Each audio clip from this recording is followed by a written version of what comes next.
তার আগে বলে নিই হচ্ছে সেনজেন হয়েছে, এটা হচ্ছে কিছুদিন আগে রোমানিয়া এবং বুলগেরিয়া একত্রিতভাবে হচ্ছে সেনজেন হয়েছে। সেই দিক থেকে বুলগেরিয়ার হচ্ছে আপনারা যে কর্মী নিয়োগের বিষয়টা তারা একটু জোরদার করেছে। এখন তারা যেভাবে ঘোষণা দিয়েছে প্রচুর পরিমাণে লোক নেবে। এখন অনেকের প্রশ্ন কী কী কাজের লোক নেওয়া হবে। এইখানে হচ্ছে বুলগেরিয়াতে আপনার যেমন হচ্ছে কনস্ট্রাকশন সাইট আছে, পাইপ ফিটিং আছে, এরপর হচ্ছে প্লাস্টার, মানে দেয়ালে প্লাস্টার করে এই কাজগুলো আছে।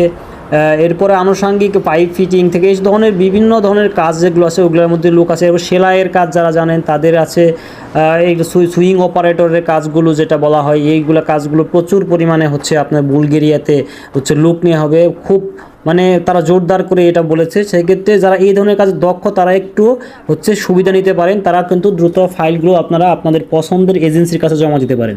আরেকটা বিষয় হচ্ছে বুলগেরিয়াতে হচ্ছে আপনার যে বেতনটা কত হবে এই বিষয়ে কিন্তু অনেকে একটু কনফিউজ